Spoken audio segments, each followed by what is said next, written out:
श्रावणात महाराष्ट्रातली महादेवाची ही 5 प्राचीन मंदिरं तुम्ही नक्की पाहिली पाहिजेत। आणि 5वं मंदिर तर असं आहे जे माणसाने नाही तर जणू देवानेच कोरलंय। पहिलं आहे कोल्हापूरच्या खिद्रापूरचं कोपेश्वर मंदिर।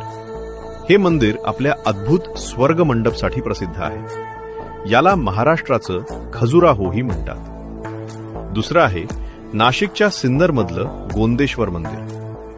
पंचायतन प्रकारातलं हे अत्यंत देखणं मंदिर आहे। तिसरं आहे पुण्याच्या यवत जवळचं भुलेश्वर मंदिर। बाहेरून साधं दिसणारं हे मंदिर आत गेल्यावर आपल्या अद्भुत आणि गूढ कोरीव कामाने अक्षरशः थक्क करतं। चौथं आहे अंबरनाथचं प्राचीन शिवमंदिर। याचं गर्भगृह चक्क जमिनीखाली आहे। 5वं आणि जगातील सर्वात भव्य एकदगडी मंदिर कैलास मंदिर, जे वेरूळमध्ये आहे।